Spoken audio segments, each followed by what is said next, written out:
Vayamos pues a las Escrituras y vamos a leer todo el capítulo 23. Es largo, pero esperemos el Señor nos dé entendimiento. Dice el libro de Mateo capítulo 23, entonces habló Jesús a la gente y a sus discípulos diciendo, en la cátedra de Moisés se sientan los escribas y los fariseos. Así que todo lo que os digan que guardéis, guardadlo y hacedlo. Mas no hagáis conforme a su obra, porque ellos dicen y no hacen. Porque atan cargas pesadas y difíciles de llevar y las ponen sobre los hombros de los hombres, pero ellos ni con un dedo quieren moverlas. Antes, hacen todas sus obras para ser vistos por los hombres, pues ensanchan sus filacterias y extienden los flecos de sus mantos. Y aman los primeros asientos en las cenas y en las primeras sillas en las sinagogas y las salutaciones en las plazas y que los hombres los llamen rabí, rabí. Pero vosotros no querráis que os llamen rabí, porque uno es vuestro maestro, el Cristo. Y todos vosotros sois hermanos. Y no llaméis Padre vuestro a nadie en la tierra, porque uno es vuestro Padre, y Él es el que está en los cielos. Ni seáis llamados maestros, porque uno es vuestro Maestro, el Cristo. El que es el mayor de vosotros, sea vuestro siervo, porque el que se enaltece, escucha bien, porque el que se enaltece será humillado, y el que se humilla será enaltecido. Mas ay de vosotros, escribas y fariseos hipócritas, porque cerráis el reino de los cielos delante de los hombres, pues ni entráis vosotros, ni dejáis entrar a los que están entrando. Ay de vosotros, escribas y fariseos hipócritas, porque devoráis la casa de las viudas, y como pretexto hacéis largas oraciones, por esto recibiréis mayor condenación. Ay de vosotros, escribas y fariseos hipócritas, porque recorréis mar y tierra para ser un prosélito, y una vez hecho le hacéis 2 veces más hijo del infierno que vosotros. Ay de vosotros, guías ciegos, que decís, si alguno jura por el templo no es nada, pero si alguno jura por el oro del templo es deudor. Insensatos y ciegos, porque ¿cuál es mayor, el oro o el templo que santifica el oro? También decís, si alguno jura por el altar no es nada, pero si alguno jura por la ofrenda que está sobre él, él es deudor. Necios y ciegos, porque ¿cuál es mayor, la ofrenda o el altar que santifica la ofrenda? Pues el que jura por el altar, jura por él y por todo lo que está sobre él. Y el que jura por el templo, jura por él y por lo que lo habita. Y el que jura por el cielo, jura por el trono de Dios y por aquel que está sentado en él. Ay de vosotros, escribas y fariseos hipócritas, porque diezmáis la menta y el eneldo y el comino, y dejáis lo más importante de la ley, la justicia, la misericordia y la fe. Esto era necesario hacer, sin dejar de hacer aquello. Guías ciegos, que cuelan el mosquito y tragan el camello. Ay de vosotros, escribas y fariseos hipócritas, porque limpiáis lo de afuera del vaso y del plato, pero por dentro estáis llenos de robo y de injusticia. Fariseo ciego, limpia primero lo de dentro del vaso y del plato, para que también lo de fuera sea limpio. Ay de vosotros, escribas y fariseos hipócritas, porque sois semejantes a sepulcros blanqueados, que por fuera a la verdad se muestran hermosos, mas por dentro están llenos de huesos de muertos y de toda inmundicia. Así también vosotros por fuera a la verdad os mostráis justos a los hombres, pero por dentro estáis llenos de hipocresía e iniquidad. Ay de vosotros, escribas y fariseos hipócritas, porque edificáis los sepulcros de los profetas y adornáis los monumentos de los justos, y decís, si hubiésemos vivido en los días de nuestros padres, no hubiéramos sido cómplices en la sangre de los profetas. Así que dais testimonio contra vosotros mismos de que sois hijos de aquellos que mataron a los profetas. Vosotros también llenad la medida de vuestros padres, serpientes, generación de víboras. ¿Cómo escaparéis de la condenación del infierno? Por tanto, he aquí yo os envío profetas y sabios y escribas, y de ellos a unos mataréis y crucificaréis, y a otros azotaréis en vuestras sinagogas, y perseguiréis de ciudad en ciudad, para que venga sobre vosotros toda la sangre justa que se ha derramado sobre la tierra, desde la sangre de Abel el justo hasta la sangre de Zacarías, hijo de Berequías, a quien matasteis en el templo y el altar. De cierto os digo que todo esto vendrá sobre esta generación. Versículo 37, Jerusalén, Jerusalén, que matas a los profetas y apedreas a los que te son enviados. ¿Cuántas veces quise juntar a tus hijos, como la gallina junta a sus polluelos debajo de las alas, y no quisiste? He aquí vuestra casa os es dejada desierta, porque os digo que desde ahora no me veréis hasta que digáis, bendito el que viene en el nombre del Señor. Esta es palabra de nuestro Señor. En esta tarde estaremos viendo el quinto discurso público de Jesucristo, siendo 6 solamente los que se encuentran en el libro de Mateo. El día de hoy estaremos escudriñando el quinto discurso público de Jesucristo, siendo solamente 6. Por tal manera, estamos a un solo discurso de terminar este libro tan hermoso a lo largo de cerca ya de casi 2 años. Y ha sido una travesía hermosa porque ciertamente las Escrituras han sido escritas para personas específicas, en tiempos específicos, con un motivo en específico. Pero en esto conocemos que la palabra es viva y eficaz, porque a lo largo de cientos y miles de años, la palabra sigue siendo aplicable y no ha cambiado. Muchos hoy pueden argumentar que los tiempos han cambiado, pastor. Hoy no puede hablarnos de la misma manera dura en lo que lo hacía Jesucristo. Es que hoy hay inclusión, hermano.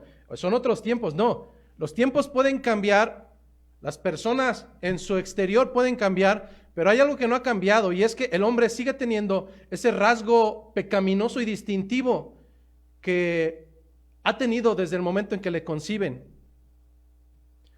Y por tanto, y por cuanto la palabra es útil para enseñar, pero también para confrontar, la palabra es útil para instruirnos en justicia. Y es por ello que los domingos no es un día en el cual vengo a salir pleno, no. Aquel que recibe la disciplina por parte del Señor puede llamarse hijo. El que lo recibe con agrado. Mas también escrito está, mas si no resiste la disciplina, entonces nunca fue hijo. Es bastardo. O es hijo de alguien más. Esta mañana quisiera decirte que voy a hablar sobre superación personal, sobre cómo es que puede haber 5 pasos para alcanzar el éxito, pero no, lamentablemente no es así. El día de hoy vengo a exponer 2 verdades, 2 perfiles que a la luz de las Escrituras el Señor nos da conocimiento que existen. 2 perfiles y no más, solamente 2 perfiles entre los hombres. 2 tipos de actitudes, la cual una es agradable para Él y la cual la otra le es aborrecible. 2 actitudes no más. O eres frío o eres caliente. O eres hijo o eres bastardo. O eres oveja o eres cabra. O estás con Cristo o estás en contra de Él. Quiero desengañarte en esta tarde, y es que el Señor no tiene hijos a medias. O eres hijo o no lo eres. O estás dentro de una de las cartas descriptivas que vamos a dar, o estás en la otra, pero no hay puntos medios. El Evangelio no habla de medios creyentes. El Evangelio no habla de gentiles en vías de transformación. Las Escrituras son tajantes al darnos por entendido que sí o sí hay 2 perfiles y no más. Así es como en esta tarde pretendo escudriñar las Escrituras y traer un mensaje por parte del Señor al tratar de describir inicialmente cuál es el pecado que está condenando Jesucristo en los religiosos de su tiempo, y que probablemente puede traer enseñanza para nosotros el día de hoy, siendo que te puedo asegurar, te puedo jurar y perjurar que ese pecado sigue vigente. No allá afuera, no, aquí adentro. Primer segmento, hablaremos de ese pecado que se encontraba en los escribas y fariseos y el cual estaba siendo tajantemente desaprobado por nuestro Señor. Menormente entraremos en un segmento donde Jesucristo le conocemos como los ayes, los 7 u 8 ayes. ¿Qué es esto? Es una voz de desesperación y de dolor por parte de Jesucristo al insistir en arrepentimiento, al insistir en arrepentimiento, al insistir en arrepentimiento y encontrar solamente cabezas necias y hombres y mujeres de dura cerviz. Son 8 lamentos por 8 actitudes que se engloban en el perfil que estaremos viendo y que es desaprobado por parte del Señor. Finalmente, veremos un segmento muy breve en el cual el Señor hace un lamento por esa ciudad, por Jerusalén. ¿Cómo? ¿Es que el Señor estaba lamentándose por las casas, por las paredes? No, el Señor se estaba lamentando por aquellos que deberían de ser los guías espirituales del pueblo de Israel y que por el contrario, teniendo esas actitudes desaprobadas, lo único que estaban logrando era que los seguidores repitieran y replicaran la misma actitud y por tanto también ellos serían desaprobados. El Señor dará cuenta cómo es que no una ni dos, sino en varias ocasiones, tal cual como sucede contigo y conmigo, en varias ocasiones el Señor trata de traerte como lo hace una gallina con sus polluelos. Pero también tendremos el entendido que dentro de esos polluelos que el Señor ama, ciertamente habrá algunos que son sumamente necios y testarudos a tal grado de decir, no quiero. Así es que vayamos al primer segmento, tratando de describir cuál es el pecado, no de los fariseos, un pecado que hoy persiste, no afuera, sino adentro de la iglesia.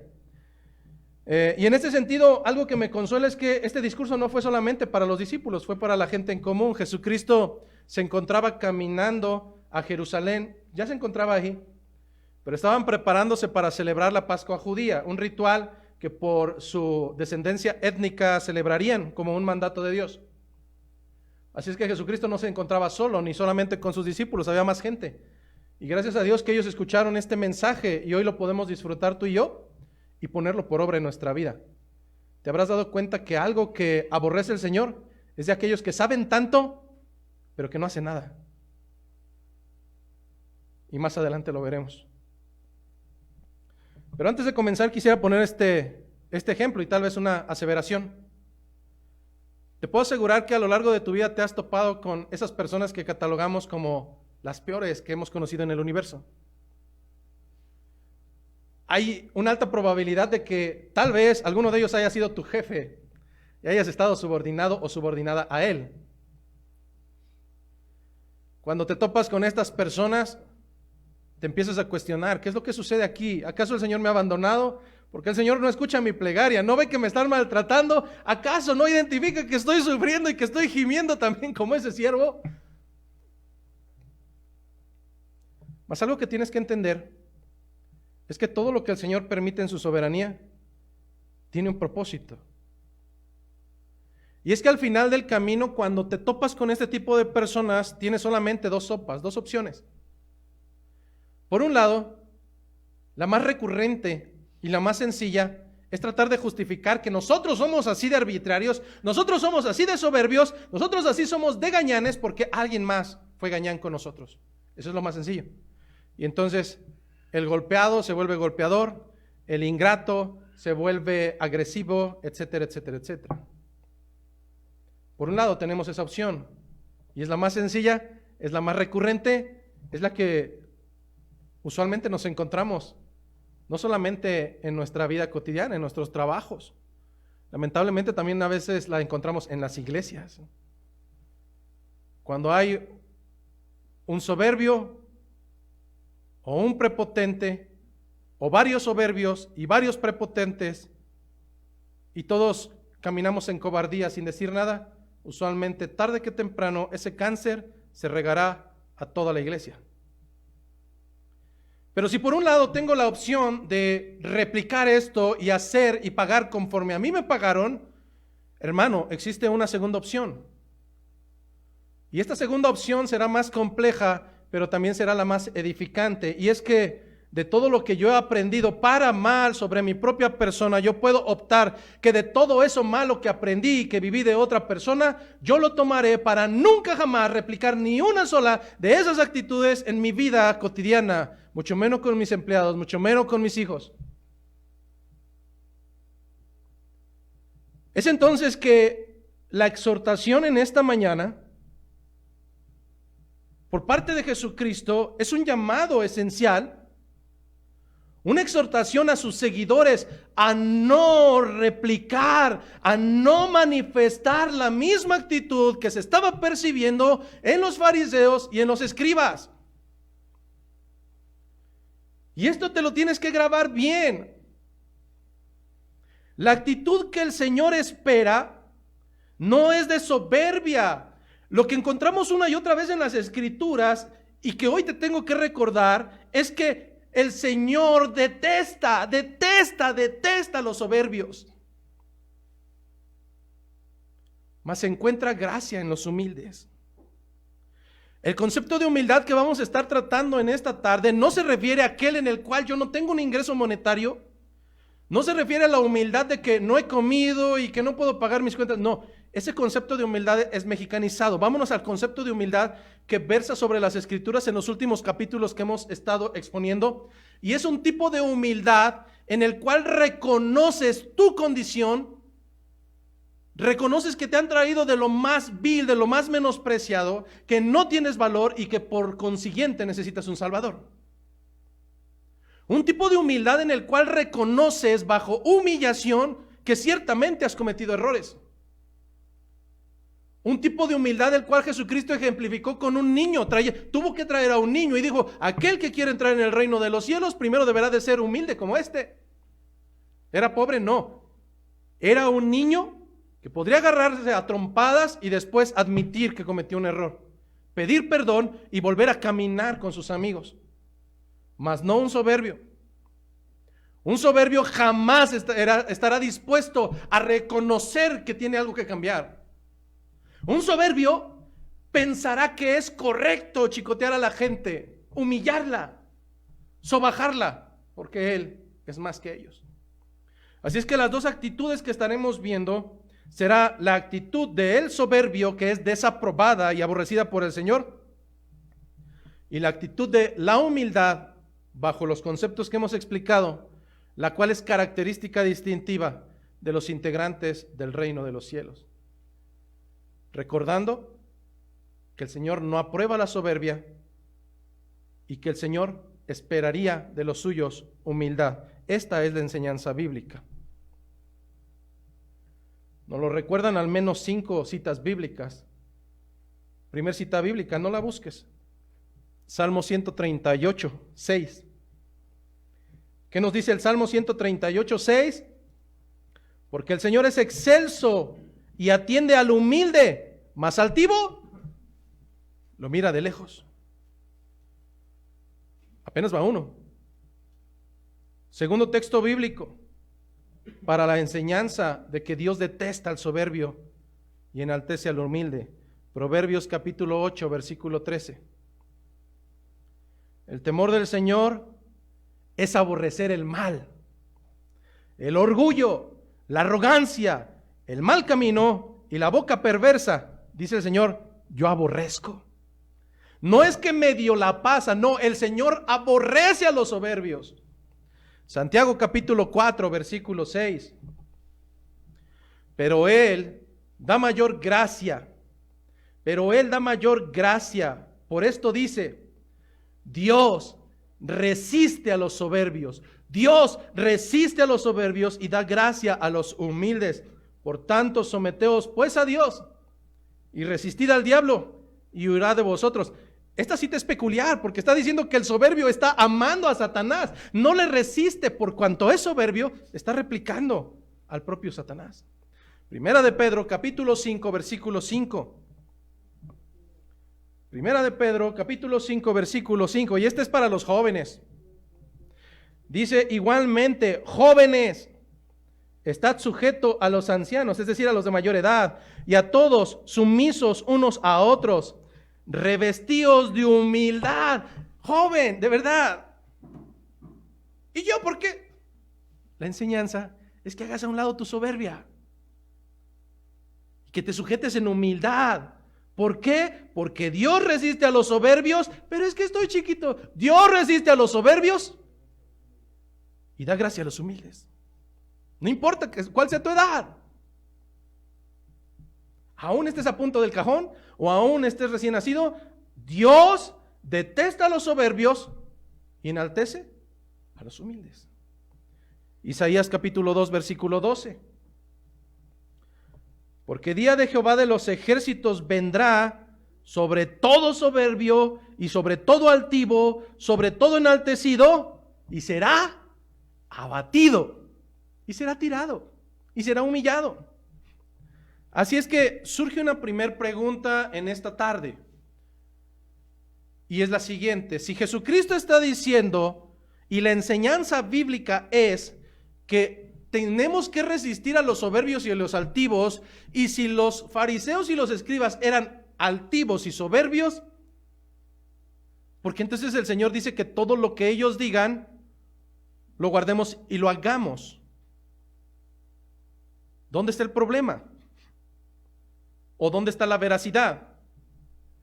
La primera veracidad es que sí o sí, lo querramos o no, escribas y fariseos eran los ministros y los encargados de tener acceso a la ley de Dios por medio de los libros de Moisés, y eran los intermediarios para dar a conocer la palabra al pueblo. Sí o sí, hay una cosa cierta, y es que ellos conocían las escrituras, sabían las escrituras, la daban al pueblo, aunque al momento de llevarla a cabo eran una burla. Pero entonces lo que está diciendo Jesucristo es que al menos tenemos una veracidad de algo, y es que ellos, por cuanto se basan en la ley de Moisés, ¿la conocen? Escuchémoslo. Si es que la interpretación viene directa del fundamento mosaico. Pero entonces, ¿dónde está el problema? El problema es un problema que tenemos hoy en la actualidad, y el problema se llama falta de integridad. Cuando una persona no es íntegra, nosotros decimos que esta persona no concuerdan sus obras con sus palabras. Cuando una persona es falta de integridad, puede estar sentado aquí el domingo diciendo aleluya, gloria a Dios, y saliendo de ahí comportarse como cualquier cerdo de la calle. Cuando hay alguien falto de integridad, caminará conforme a los pasos de su padre, el padre de mentira. Cuando hablamos de falta de integridad, es que yo puedo decirle a mi hijo, hijo, usted no fume, y yo llego a mi casa a fumar. No soy íntegro. No concuerdan mis hechos con mis palabras. Por tanto, yo puedo postear citas bíblicas todo el día, toda la semana, pero si mi vida es un asco, el problema está en que no estoy siendo íntegro al igual que estos hombres. Puede haber mucha palabrería, pero no hay evidencia que respalde las palabras que salen de mi boca. El problema se encuentra ahí, y lo encontramos en Mateo 23:3, en el segundo segmento, donde dice, mas no hagáis conforme a sus obras. ¿Por qué? Porque dicen y no hacen. Tal pareciera que esta cita bíblica nos la están diciendo hoy. Tal pareciera que no es a los judíos, no es a los hebreos, es a los integrantes de Caminando por Fe Querétaro, que hablan mucho, dicen mucho, pero no hacen lo que es el mandato del Señor. Faltos de integridad. Y dentro de esta falta de integridad, Jesucristo empieza a dar las razones por las cuales no es correcto seguir el ejemplo de ellos. Y es donde entonces empezará a distinguir dos tipos de actitudes. Por un lado, la de los soberbios y por otro lado de los humildes, dejando claridad que un verdadero discípulo tiene que seguir el ejemplo no del soberbio, sino el ejemplo del humilde. ¿Acaso no en las Escrituras se nos dice, aprended de mí que soy manso y humilde de corazón? Es de Él de quien tenemos que aprender. Así es que ahora comenzamos a dar algunas de las características de la actitud que es reprobada por Jesucristo, la actitud de los soberbios. Primera característica de un soberbio. La primera característica de un soberbio es, de acuerdo a las Escrituras, que atan cargas pesadas. Atan cargas pesadas y que son difíciles de llevar. Las imponen a los demás, mas ellos no mueven un dedo. Vuelvo a repetir nuevamente. Primera característica de un soberbio es que ponen cargas sobre los demás, pero ellos no son capaces de seguirlas. ¿Cómo es que sucede esto o cómo es que sucedió en el templo de Jesucristo, en el tiempo de Jesucristo? En el tiempo de Jesucristo había hombres conocedores de la ley, al igual que hoy puede haber algunos.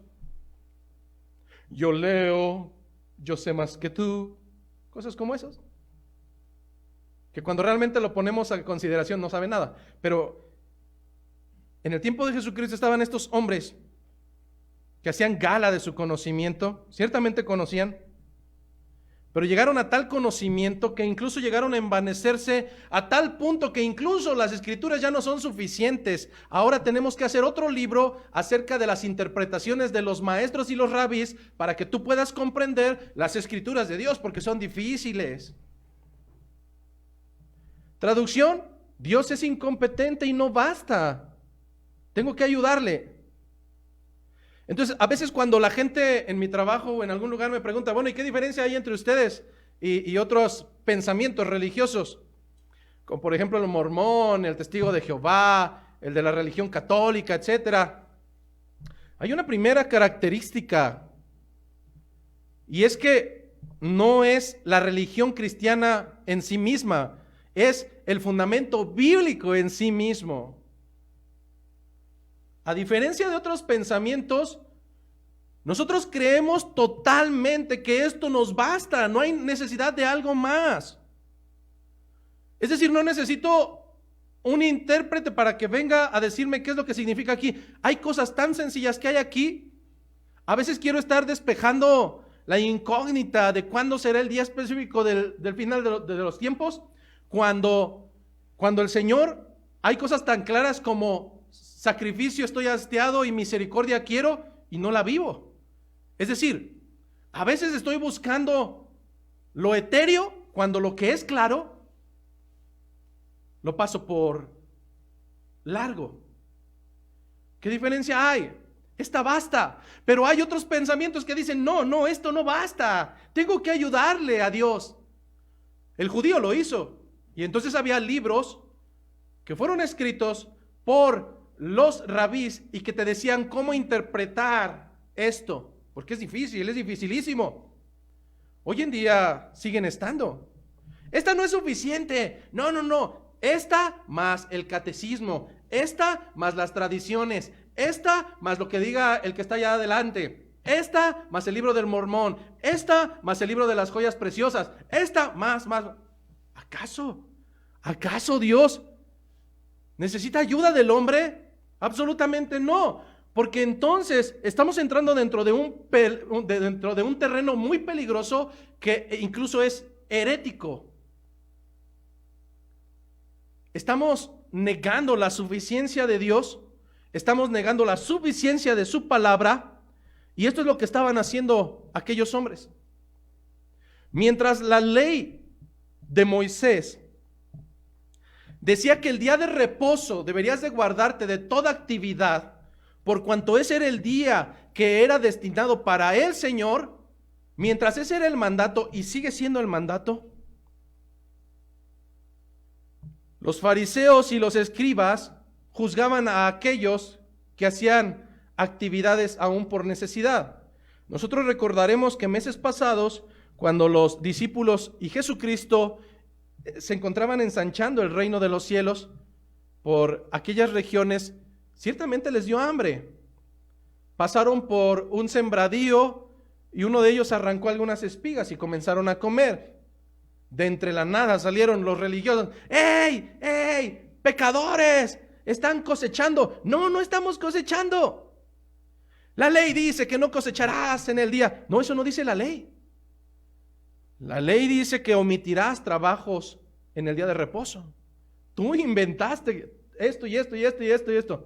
Lo mismo sigue sucediendo hoy en día. Segundo ejemplo, en aquel entonces prohibían que alguien estuviera sanando en el día de reposo.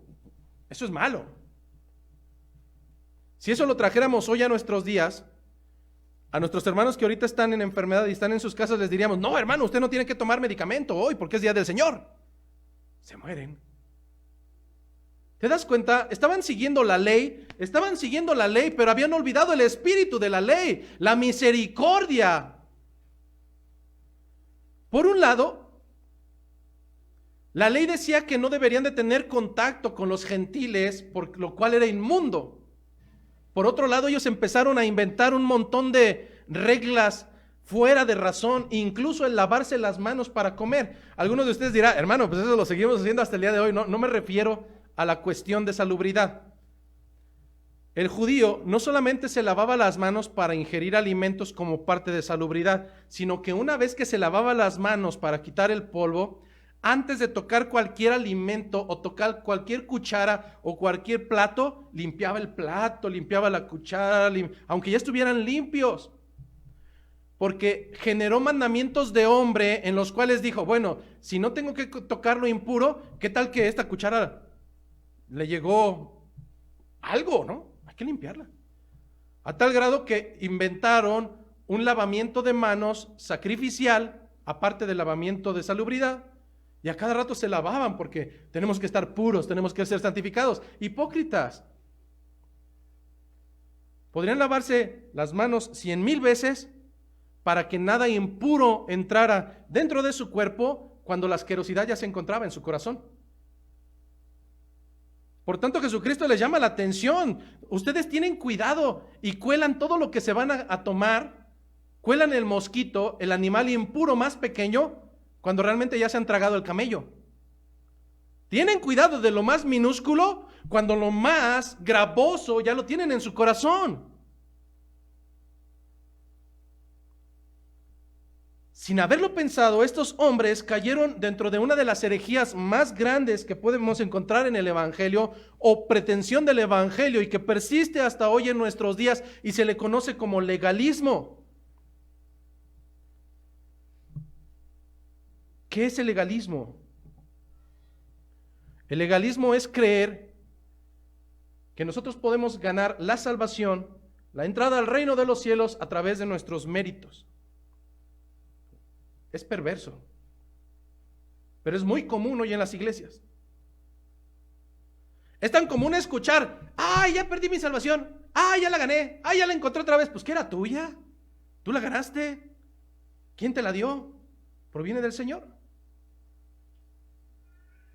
Llegar al legalismo desde el punto de vista del fariseo es pensar que podía entrar al reino de los cielos por el simple hecho de ser descendientes de Abraham.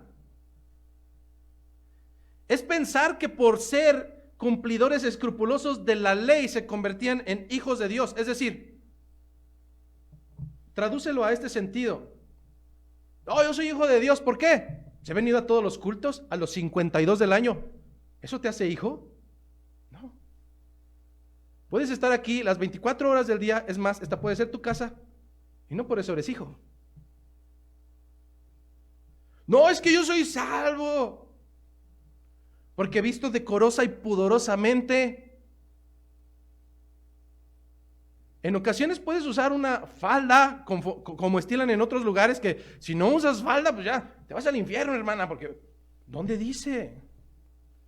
Pero sabes que hemos conocido personas que aún usando falda, la usan tan ajustada que aún sale su esencia de sensualidad, que es contraria al sentir del Señor. No son las acciones, hermano. Todo sale de aquí. Si es que hay algo que tenemos que cuidar, realmente es este. Por un lado puedes estar cuidando las pequeñeces cuando realmente te has tragado ya el camello y está aquí. El impuro se encuentra acá. El legalismo literalmente es una negación contra el evangelio. El evangelio dice que no es por obras para que ninguno de ustedes se jacte, es por gracia. Sin embargo, el resultado de este pensamiento religioso es pretender cumplir la ley al pie de la letra mientras estás excluyendo el espíritu de la letra.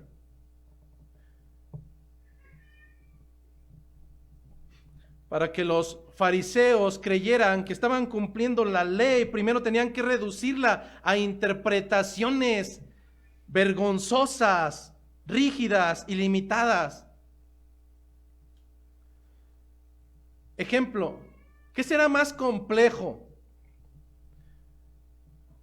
¿Dar el 10% de tu dinero o dar el 10% de tu vida? Si se trata de dinero, ahí está. Aunque algunos somos miserables, ¿verdad? Pero si es de dinero, pues ahí está. El 10% de mi dinero. Pero cuando el Señor demanda tu vida, ni siquiera el 10% la das. ¿Te das cuenta cómo podemos cumplir ritos? Pero la esencia no es esa. El Señor demanda tu corazón. El Señor demanda tu vida. El Señor demanda que te niegues a ti mismo. Entonces, estos fariseos pensaban dentro de sí que lo cumplían todo. El ejemplo más claro lo tenemos en Mateo capítulo 19, versículo 21 en adelante. Anótalo, ya lo hemos visto, Mateo 19, 21 en adelante. Pero solamente para que recuerdes, es la historia de un joven, no cualquier tipo de joven, un joven que además era inteligente y era rico. A veces nosotros decimos, oh, yo tengo dinero. No, créeme que realmente la gente rica de aquel tiempo te dejaría en vergüenza. Este hombre, este joven, tenía riqueza y aún así se presenta delante de Jesucristo y le dice, maestro, ¿qué tengo que hacer para ganar la entrada al reino de los cielos? Jesucristo le responde, guarda los mandamientos. Todavía en su ingenuidad le dice, ¿cuál es, maestro? Jesucristo le empieza a nombrar al menos 6, dentro de los cuales se incluía, amarás a tu prójimo como a ti mismo. Soberbiamente este hombre joven y rico le dijo, todos los he guardado desde mi juventud. Soberbia. Todos los he guardado desde mi juventud. ¿Qué te pasa, Jesucristo? Bueno, te falta algo más por hacer, joven. Vende todo lo que tienes. Vende todo lo que tienes, repártelo a los pobres y entonces sígueme. El soberbio fue humillado porque su corazón no estaba en la ley de Dios, su corazón estaba en las riquezas. Y así seguimos siendo. Decimos amar al Señor con todo nuestro corazón, con toda nuestra alma, con toda nuestra mente, cuando vergonzosamente amamos cualquier otra cosa más. Somos dignos en ocasiones de burla como discípulos. En este sentido, los fariseos, siendo los dirigentes espirituales, lo querramos o no, del pueblo del Señor, al final de sus días serán enjuiciados por haber llevado al pueblo por un camino erróneo, por el camino del legalismo. ¿Sabes que cuando alguno de ustedes se sincera conmigo y me dice que en algún momento me detestó, no me interesa? Me interesaría que el Señor, al final de mis días, me llame a cuentas por algo que dejé de hacer.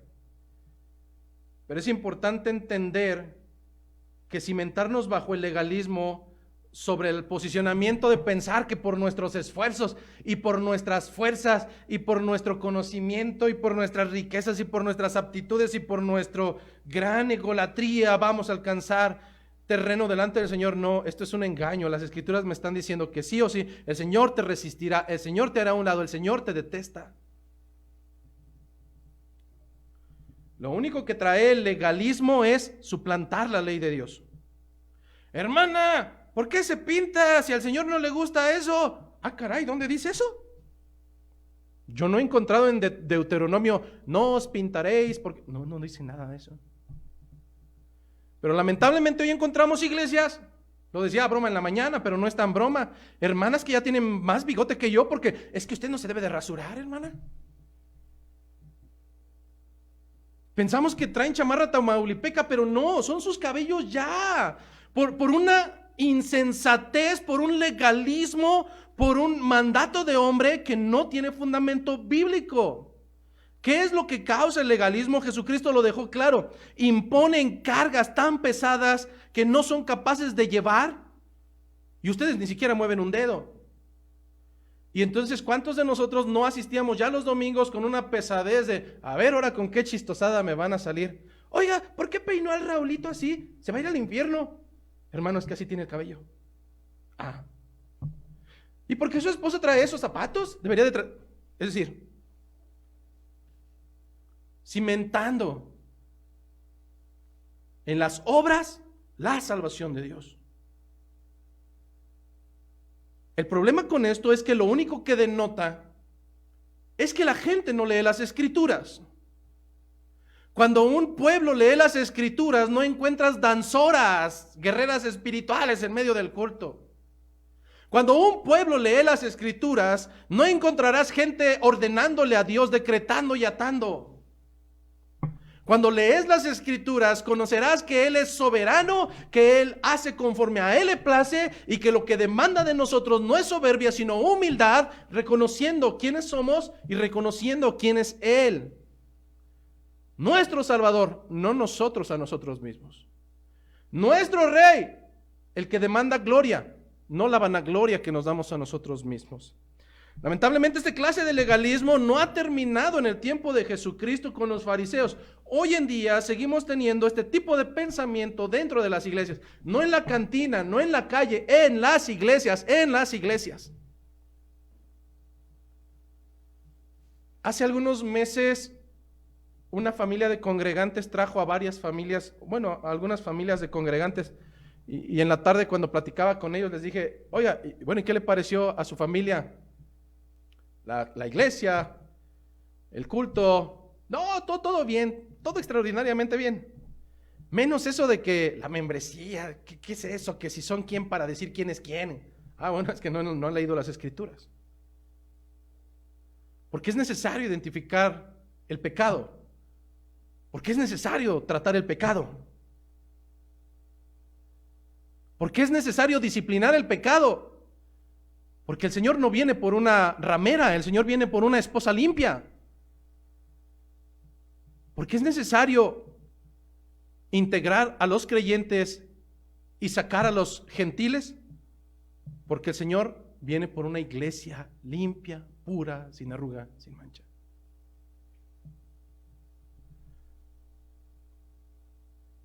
Sin embargo, no es la única manera de legalismo que vivimos hoy en día aún. Jesucristo les dijo, ustedes tienen cuidado de colar los mosquitos cuando ya se han tragado el camello entero. A veces cuidamos las pequeñeces, hermano, porque acomodó así las sillas. Ay, no, el culto no se sintió igual porque, ¿de verdad? Hoy como que no sentí la presencia del Señor. Bueno, necesitas revolcarte y tirarte en el piso para saber que Dios es omnipresente, que Dios es poderoso y que Dios está en medio de su pueblo. No. Es decir, a veces busco mi atención en las pequeñeces cuando realmente el gran camello impuro que traigo en mi corazón puede ser sobrellevado. No la luz, no las televisiones, pero sí mi gran pecado. La tendencia de un fariseo, la tendencia de un legalista es siempre ver la paja en el ojo ajeno. No que no deba de ser, siempre y cuando la viga que ya estaba en tu ojo ya fue sacada. Pero hermanos, hay un gran hábito malo entre nosotros. Y yo se lo he dicho a los jóvenes en el devocional. Hay un gran defecto en el creyente de hoy en día. Y es que vemos los problemas en otras iglesias. Y es que vemos el pecado en los gentiles. Y es que vemos la soberbia en nuestras familias que no conocen de Dios. No. Probablemente lo único que está sucediendo es que nosotros, al igual que los fariseos, estamos colando los mosquitos cuando realmente traemos el camello impuro ya en el corazón.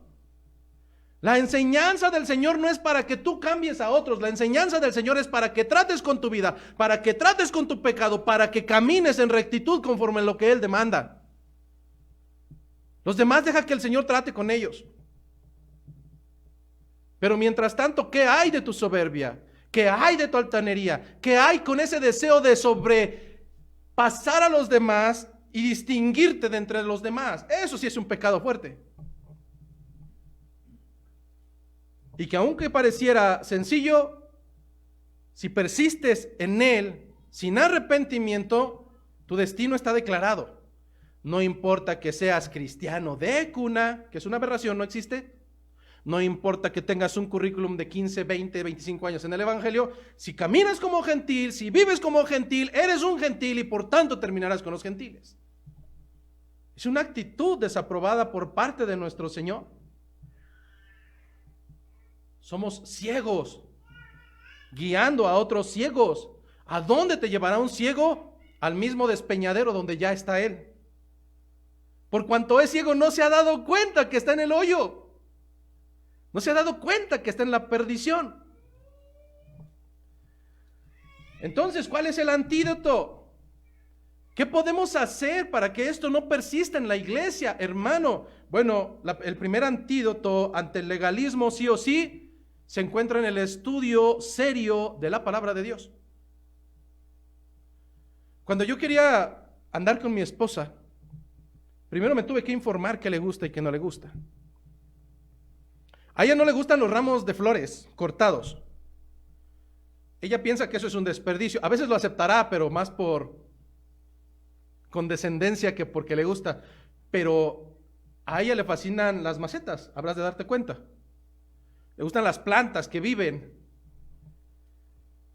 En mi caso, a veces cuando me preguntan, pastor, ¿hay algo que no le guste de comer? Sí, las vísceras, hígados y todo eso, las huelo y eso se pone mal. Entonces no me imagino a mi esposa queriéndome conquistar cuando éramos novios, llegando con un delicioso plato de hígado encebollado. Yo lo hubiera lanzado fuera. Ella primero tuvo que haberse cerciorado qué me gustaba, qué me gustaba y qué me disgustaba. Lo mismo sucede con nuestro Señor. La gente hoy en día dice, ay, vamos a danzar y vamos a agarrar unos trapos y a correr. ¿Por qué lo haces? Porque al Señor yo creo que le agrada. No, es que no se trata acerca de lo que tú creas. Es más, lo que tú creas no tiene importancia. El Señor ha dejado escrito su fundamento, qué le agrada, qué no le desagrada, y lo que hoy debemos de salir pensando y estando totalmente certeros es que sí o sí, Dios detesta a los soberbios, Dios los detesta. Y por cuanto mi Señor los detesta, también en esta iglesia los detestamos. No tienen cabida.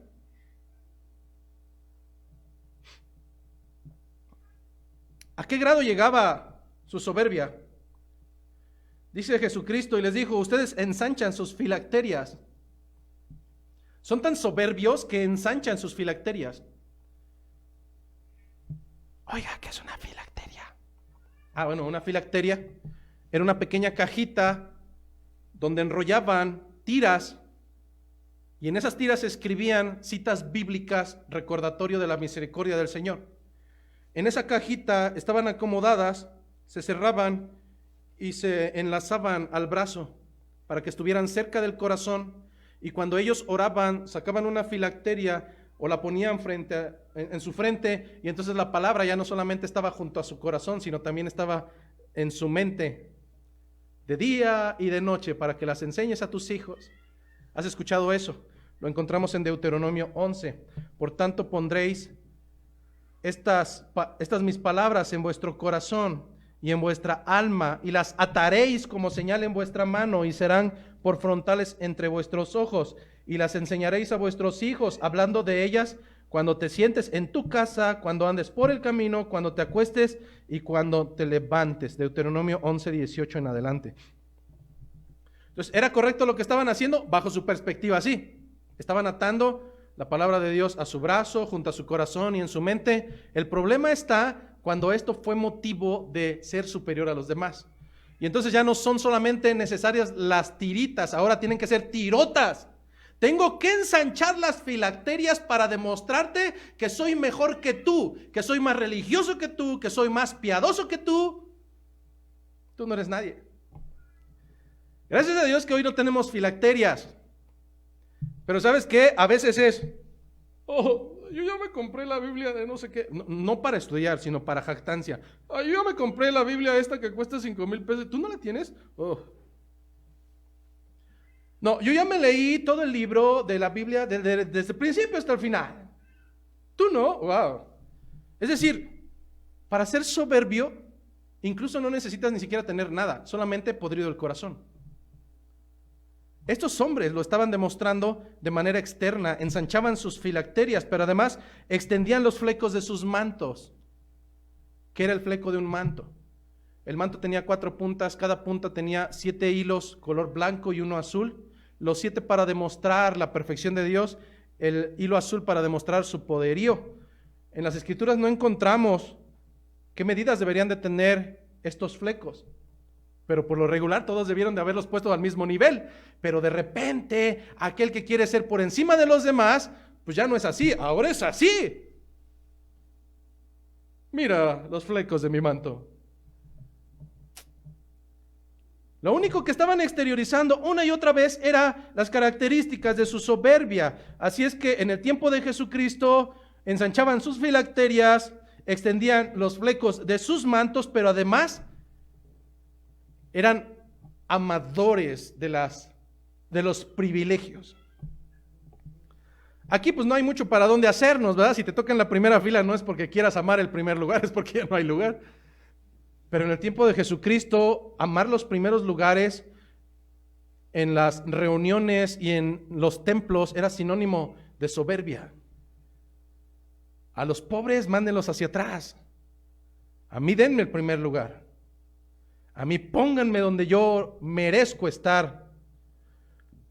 Querían recibir esta pleitesía en todos los sentidos. Su soberbia corazón los llevaba a querer buscar los lugares de honor, pero no solamente dentro de la iglesia, no solamente en los lugares donde se efectuaban reuniones, también en los lugares públicos.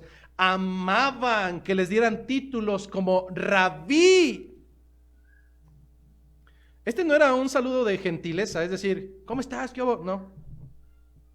Para que lo comprendas, hoy en día es como los soberbios que tenemos o tuvimos la capacidad o la oportunidad y la misericordia de tener estudios. Y entonces hoy no me llames José Luis, llámame licenciado José Luis. No somos iguales. Es un ejemplo solamente, no estoy diciendo que lo digas, pero te puedes imaginar. Estos hombres querían robar la gloria que le pertenece a Dios, y eso sigue hasta el día de hoy. Lo más lamentable no es que haya un soberbio con tendencias a ser soberbio. Lo más peligroso es que haya un pequeño soberbio o una pequeña soberbia y que los incrédulos alrededor lo inflemos para que sea más soberbio, que alimentemos su soberbia. Ay, qué lindo lee la hermanita, no se equivoca en nada. La hermanita lectora, sí, a partir del día de hoy, la hermanita lectora. Y entonces, como su corazón tiende a la soberbia y le estamos alimentando a la soberbia, al rato ya es, ninguno de ustedes sabe leer, chavos. Yo soy la buena, yo soy la inteligente, yo soy la experta. Ustedes vayan a la escuela. Estos hombres buscaban que en todo momento le reconocieran como maestros. La palabra rabí se deriva del hebreo y pensaríamos que es maestro, pero literalmente significa mi Señor. Mi Señor. ¿Quién es el Señor? Solamente hay uno. ¿Acaso Él comparte su gloria? Absolutamente con nadie comparte su gloria. Pero ¿sabes qué? Nosotros seguimos insistiendo en hacer que sí. qué predicación, pastor. Y no. Fue la palabra del Señor. Fue la palabra del Señor. No fueron mis capacidades, no fueron mis aptitudes, es la palabra del Señor. Qué bonito alaban esos de la alabanza y hay que ponerlos en un pedestal y a ver si se juntan con nosotros. Son pobres ciegos como Bartimeo que estaban al lado del camino suplicando por misericordia y que hoy simplemente sirven al Señor de alguna manera. No pasa el tiempo en que llega alguien y, ay, este tiene tintes de pastor. ¿Por qué? Porque viene a todos los cultos, porque es aguantador, porque da buen consejo. Bueno, en tu perspectiva es eso, pero la Escritura dice otra cosa. Lamentablemente a veces somos instrumentos de Satanás para exaltar al soberbio que tiene hambre de alabanza en sus oídos, mas esto no es así. Dicen que en algunas iglesias dicen que cuando llega a haber gente que llega de primero, o sea, la primer familia o la segunda, llega un momento en que cuando empiezan a llegar otras más, empieza a surgir algo aquí, un camellote. Ay, es que ya no me habla como me hablaba antes, y es que ya no me ponen en los lugares donde antes me ponían, y ¿qué les pasa? Nosotros somos los primeros. ¿Los primeros de qué? Y terminan yéndose por soberbia.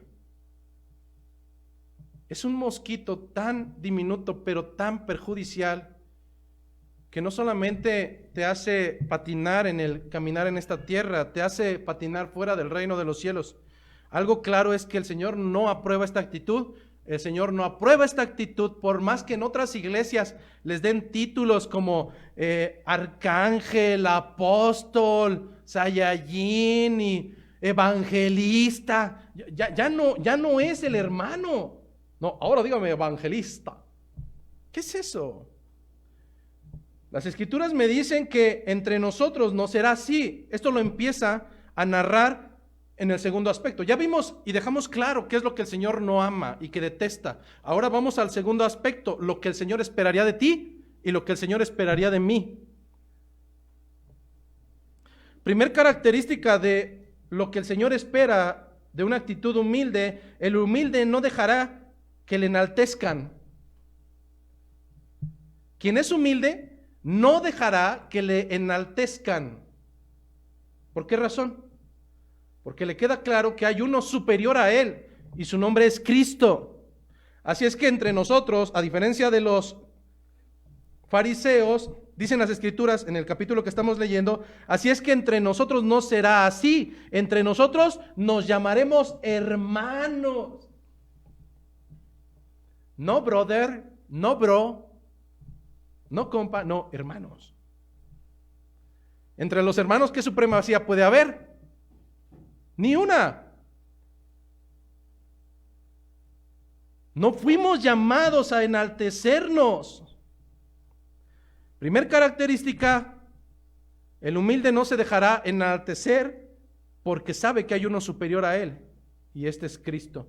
Segunda característica: quien vive en humildad o quien tiende a la humildad debe de estar dispuesto a ser el esclavo de los demás. Y aquí es donde valió queso todo. Aquí es donde todo valió, hermano. La palabra que se utiliza es siervo con S, no siervo con C. Siervo con C, venadito. Siervo con S, igual a esclavo, esclavo. Aquel que quiera ser el mayor entre ustedes, entre los hermanos, tendrá que ser el esclavo de los demás. ¿Cómo reconoces a un soberbio? No, a mí déjenme aquí. Yo quiero llegar, que ya esté todo. A mí no me pidan que mueva un dedo. Por eso hay lacayos. Yo solamente quiero llegar a predicar y ya. ¿Mover sillas? ¿Es que acaso no fui a la primaria o qué? No, hermano. La ética del mundo es totalmente contrastante contra la ética del reino de los cielos. El que quiera ser el mayor, e incluso el que quiera ser partícipe del reino de los cielos, tendrá que suponer ser el siervo, el esclavo de los demás. Es por ello que el soberbio no tiene cabida en el reino de los cielos. Porque buscará lo suyo, no buscará negarse. no estará dispuesto a tomar la cruz, mucho menos a tomarla cada día. El humilde debe de buscar estar sometido o entregado al servicio de los demás. A diferencia del mundo, esta es la ética del reino de los cielos.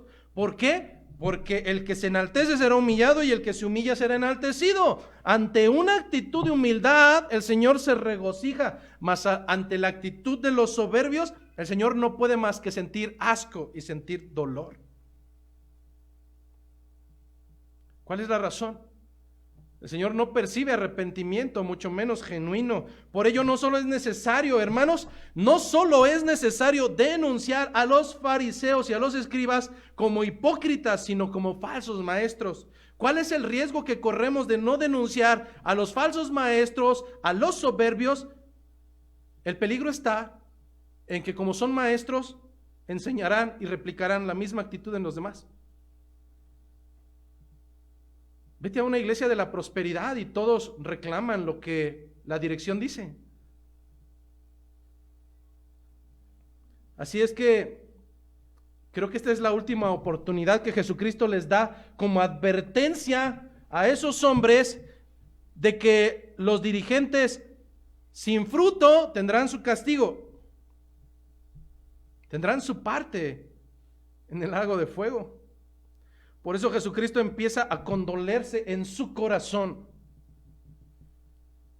Los siguientes 7 u 8 ayes, ¿por qué dejo claro esto? Porque es bien curioso que en algunas versiones, como Nueva Versión Internacional, como la Biblia habla hoy, no se encuentra el versículo 14. En Reina Valera se encuentra el 14.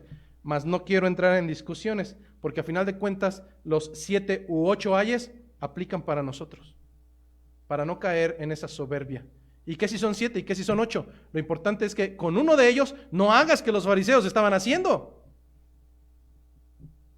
Jesús empieza a condolerse, a mostrar ese dolor en su corazón. Primer ay de ustedes maestros de la ley y fariseos, hipócritas. ¿Por qué hipócritas? Y lo menciona en cada uno de los ayes, porque por un momento podrían mostrar una cara, por otro lado podrían mostrar otra cara.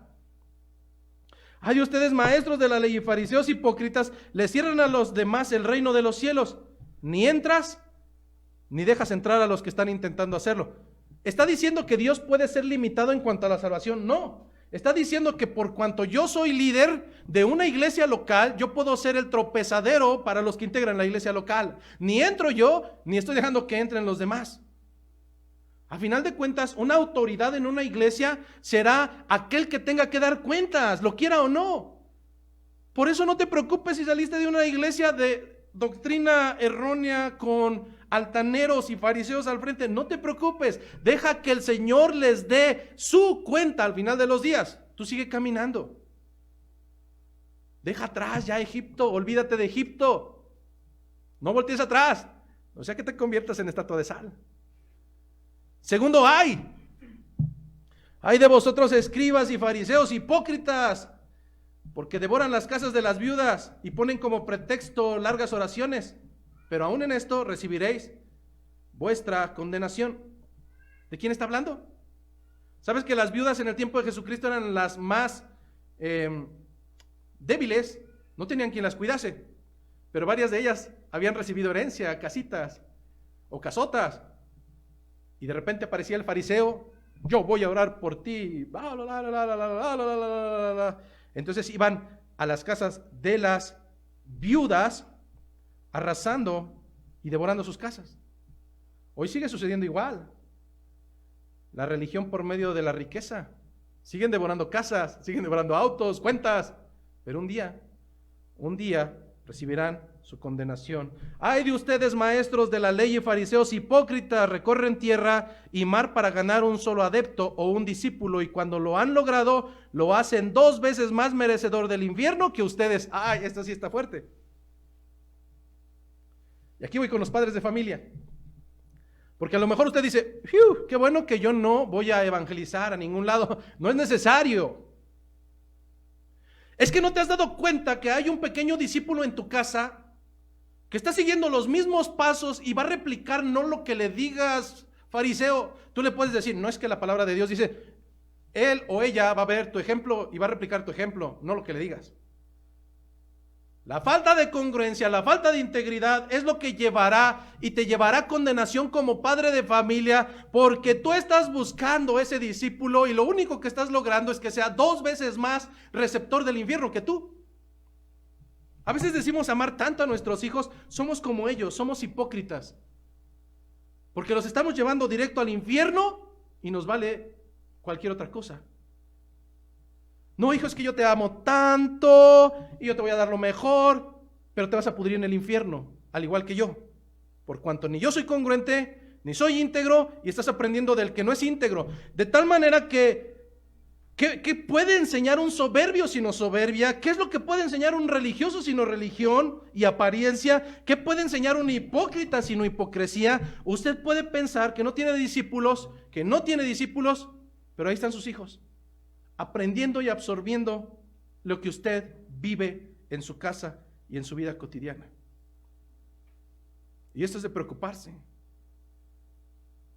porque Dios resiste y detesta a los soberbios, mayormente cuando están arrastrando a otros al mismo lugar a donde van ellos. Hay de ustedes, guías, ciegos, que dicen que si alguno jura por el templo no significa nada, pero si jura por el oro del templo, queda obligado por su juramento. Hay de ustedes, maestros de la ley y fariseos hipócritas, dan la 10ª parte de sus especias, la menta, el anís, el comino, pero han descuidado los asuntos más importantes de la ley, la justicia, la misericordia, la fidelidad. Debían haber practicado esto sin dejar de hacer aquello. ¿De qué sirve tu ofrenda? De nada. Cuando eres capaz de ofrendar dinero y no ofrendas ni rindes tu corazón, eres digno de burla. Estás al nivel de un fariseo y de un escriba. Si se trata de dar dinero, ¿acaso no cuando estábamos en malos pasos decíamos yo pongo mis 20? Y a lo mejor eran los únicos que quedaban. Así es que dar dinero no es sinónimo de estar comprometido con el evangelio. Hasta un alcohólico lo hace. El Señor no quiere tu dinero.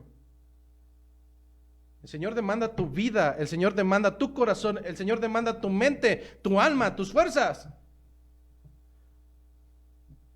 Ay de ustedes, maestros de la ley y fariseos hipócritas, que son como sepulcros blanqueados. Por fuera lucen hermosos, pero por dentro están llenos de huesos de muertos y de podredumbre. Así también ustedes por fuera dan la impresión de ser justos, pero por dentro están llenos de hipocresía y de maldad. Algo muy hermoso del caminar del evangelio es que por nuestros frutos nos vamos a conocer.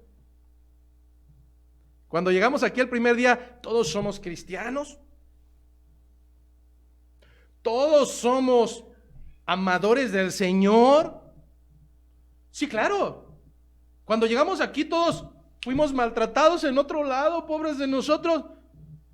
¿Sabes qué es lo hermoso de las Escrituras? Que son reales. Con el tiempo, por tus frutos te conoceremos. Con el tiempo, por mis frutos me conocerás.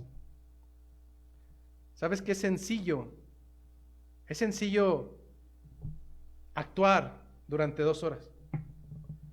Pero cuando llevamos juntos más de 6 meses, más de 8 meses, los frutos salen. Lo quieras o no, los frutos salen. Hermano, disculpe, yo opino que usted no opine nada, usted póngase a predicar. A mí que me anda diciendo, oh, wow, sus frutos empiezan a salir. Por sus frutos los vamos a conocer. ¿Cómo? Pero es que al principio parecían como esos sepulcros tan blanquitos, tan lindos. Es más, le pusieron unos angelitos al lado y le pusieron una inscripción tan hermosa que cuando la leemos nos hace llorar. Pero por dentro, tarde que temprano, esos huesos comenzarán a apestar. Tarde que temprano.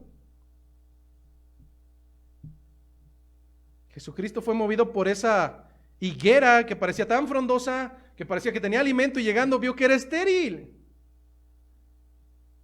Así es el soberbio.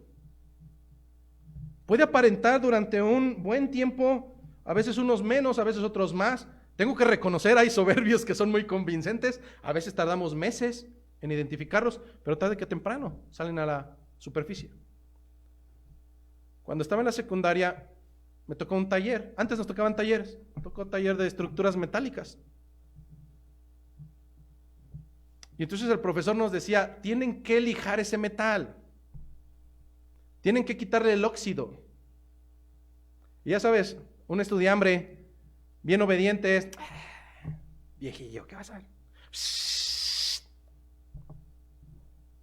Y entonces, los primeros días, ese macetero o esa protección o esa puerta, wow, la pintura y la laca brillantes, cualquiera pasaba y decía, ¿quién soldó esto? Seguramente fue José Luis. No, eso es soberbia. No, ¿quién hizo esto? Wow, qué bonito. Pero por cuanto no quitamos el óxido, aun cuando lo pintes, tarde que temprano, sale al exterior. Sí, Señor. Al igual que en Querétaro, en las lluvias, la popó flota. Sí, Señor. Al igual que en las iglesias, tarde que temprano, por sus frutos los vamos a conocer. Por tanto, hay que atender el consejo del Señor en esta tarde. De no ser así, ¿cuál es el juicio? Nuevamente el texto base. Mas la mayor condenación es esta para los soberbios. No escaparán de la condenación del infierno. No escaparán de la condenación del infierno. ¿Qué importa esta tierra? Lo importante es que si sigues en tu soberbia, si sigues insistiendo en ser altanero, si sigues en tener esa misma característica desaprobada por el Señor, no importa que en esta tierra te vaya bien o mal. Al final tendrás que dar cuentas y no escaparás de la condenación del infierno. No, Señor. ¿Habrá justificación? ¿Por qué? Porque el Señor en más de una ocasión te ha querido juntar como lo hace la gallina con sus polluelos. En más de una ocasión, escúchame, joven, adolescente, adulto, niño. En más de una ocasión ha habido palabra audible por parte del Señor a tus oídos. En más de una ocasión ha llegado palabra audible del Señor a tus oídos, pero no ha bajado al corazón, por cuanto sigues siendo como ese polluelo necio que no quiere entrar debajo de las alas al cuidado y al regazo de la gallina. Porque el Señor en más de una ocasión te ha querido juntar como la gallina junta a los polluelos debajo de las alas y no quisisteis. Pastor, pero este fue un escrito para los judíos. Estoy totalmente de acuerdo. Pero lo mismo está sucediendo hoy en día. El hecho de que estés sentado aquí no quiere decir que estés caminando en humildad. El hecho de que estés aquí no da muestra de que estés dispuesto a ser el siervo esclavo de los demás. El hecho de que estés sentado aquí domingo a domingo, si bien nos va, no quiere decir que seas hijo. Por los frutos los vamos a conocer.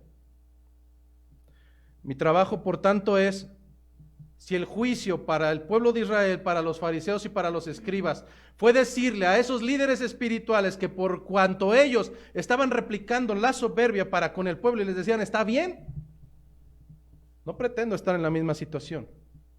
Y por tanto, a la primer señal de soberbia en este lugar será tratada como soberbia, como pecado. A la primer señal de enaltecimiento será tratada como lo que es, como pecado.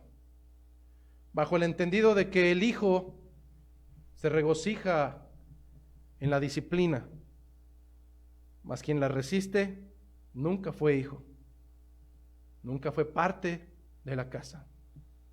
Damos gracias al Señor